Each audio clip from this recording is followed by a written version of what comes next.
Torcedor de futebol do NEC, seguidor do netesporteclube.com.br, seja bem-vindo. A partir de hoje, você confere uma novidade aqui nas nossas jornadas esportivas. Todos os finais de semana, vamos falar sobre o nosso esporte e do nosso operário de um jeito diferente.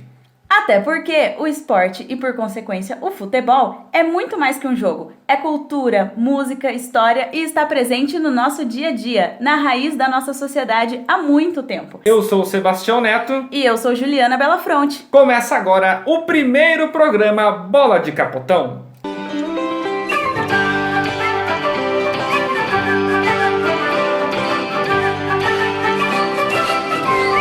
Então, a nossa bola de capotão rola pela primeira vez em dia de estreia para o Operário Ferroviário. O Fantasma vai encarar o Cascavel Clube Recreativo, uma das equipes da cidade do Oeste do Paraná que está no Estadual 2020. E apesar de não ser o que possamos chamar de um rival direto do Operário, o tricolor de Cascavel esteve presente em momentos importantes da história do Fantasma. Isso mesmo! O primeiro deles foi no retorno do Alvinegro de Vila Oficinas para a primeira divisão estadual, depois de 15 anos.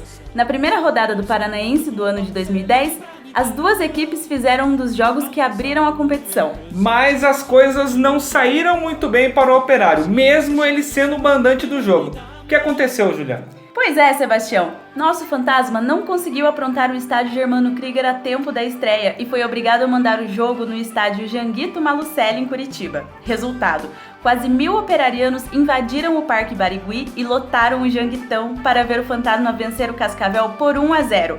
Gol de pênalti de Serginho Catarinense. A primeira de muitas festas alvinegras na capital ao longo da década. Isso é verdade, teve muito momento especial do Operário em Curitiba. Mas essa história aí de início de década, ano 0, ano 1, tem algumas controvérsias. O pessoal nas redes sociais vem falando bastante sobre isso.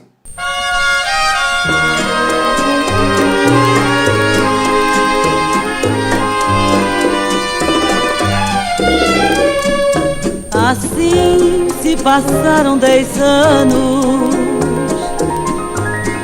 Ao som da música 10 anos, de Emilinha Borba, a gente explica que não é de hoje essa discussão se a década começa em 1, começa em 0, como assim? Para a ciência astronômica, Sebastião, isso não faz diferença, até porque o Réveillon é apenas uma data escolhida arbitrariamente. Mas para a sociedade em geral, essa discussão ela é bem importante. Historicamente, as pessoas sempre buscaram uma maneira de contar o tempo a partir de coisas práticas do dia a dia. Antes de Cristo, o tempo era calculado pelo início do mandato dos líderes, faraós no Egito, imperadores na China e no Japão, Césares em Roma, e na Grécia, por exemplo, ele era contado por Olimpíadas. Mas o ouvinte quer saber quando é que essa situação começou a criar uma regra. Tem a ver com a igreja, né? Tem a ver com a igreja, Sebastião. Um clérigo chamado Dionísio o Exíguo fez uns cálculos baseados na Bíblia e no ano de 532 o tempo foi calendarizado a partir do nascimento de Jesus. Mas a questão é um pouquinho mais complexa. No período do monge Dionísio, os europeus não utilizavam o conceito de 0. Claro que o número já havia sido inventado e era utilizado por árabes e indianos, mas pelo ocidente ainda não. Então o mundo passou de 1 antes de Cristo para 1 depois de Cristo, sem o ano 0. Isso significa, ouvinte, que o ano começa em 1º de janeiro e termina em 31 de dezembro.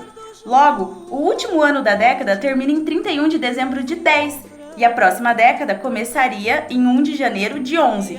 Todas as décadas e milênios começam em 1 e terminam ao final de 10. A explicação foi muito boa, mas o ouvinte que me desculpe, porque aqui a gente vai continuar considerando que as décadas começam no ano 0, até para a gente poder dizer que este programa está começando em uma nova década. Juliana, teve um outro encontro entre o Operário Ferroviário e Cascavel Clube Recreativo que o torcedor guarda bem na memória, não é mesmo? Valeu a taça da divisão de acesso do Paranaense em 2018, Sebastião.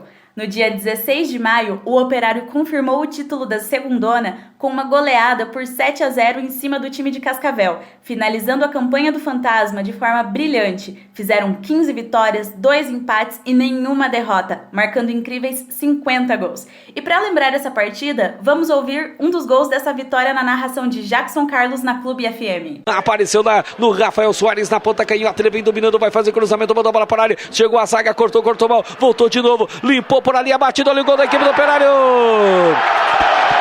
Gol!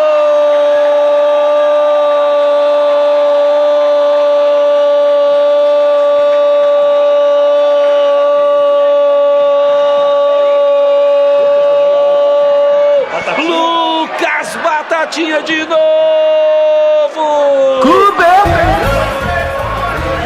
A zaga da equipe do Cascavel cortou mal, cortou desajeitada, ela foi pro Lucas Batatinha, ele dominou, foi pra cima do zagueirão, limpou pra perna direita, bateu forte, bateu firme, bateu rasteira no canto esquerdo do goleiro Enéas. Lucas Batatinha, menino de Ponta Grossa, o garoto, fazendo a festa. Você ouviu aí o quarto gol da vitória do Operário, o terceiro do Lucas Batatinha, que marcou 3 e acabou assumindo a artilharia da divisão de acesso naquele ano. Aliás, será que vai ter gol do Batatinha hoje? Aliás, Batatinha e seus companheiros são, há 5 temporadas, treinados pelo técnico Gerson Guzmão. Já o Cascavel Clube Recreativo vai estrear um técnico estrangeiro, que já está há muito tempo no futebol brasileiro, o português Luiz Miguel.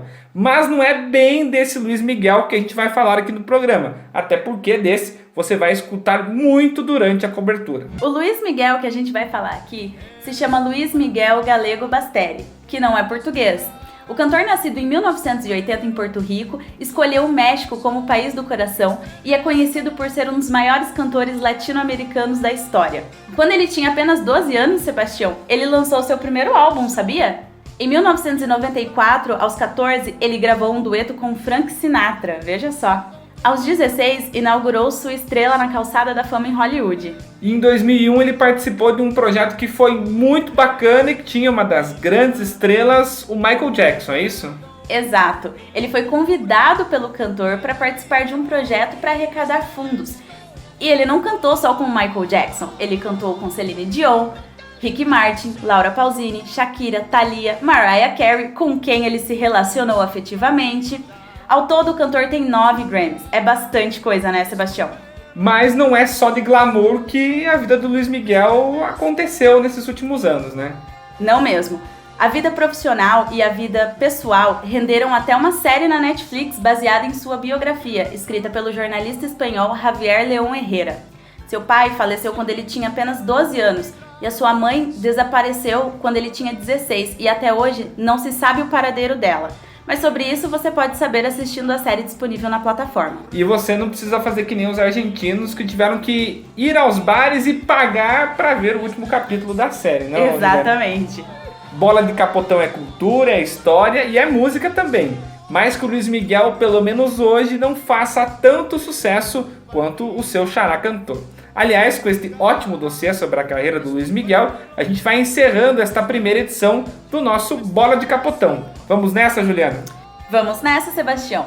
Daqui a pouco a bola rola para o Operário Cascavel Clube Recreativo. Mas antes, quero agradecer o convite para participar desse novo projeto e já convidar você para nos reencontrar semana que vem, antes da partida entre Operário e Rio Branco de Paranaguá. Lembrando também que além do projeto Bola de Capotão, nós vamos ter aqui no NEC, aqui no netsportclube.com.br, a coluna poliesportiva com informações dos demais esportes de Ponta Grossa, todos os dias colaborando ainda mais para esse grande trabalho que o Net Sport Clube faz na cobertura esportiva aqui de Ponta Grossa. Agradecendo ao diretor Emanuel Fornazari, a toda a equipe do Net Sport Clube, os colaboradores, o editor Felipe Gustavo e todas as pessoas que colaboram para que o Net Sport Clube seja uma referência na cobertura dos esportes aqui na nossa região.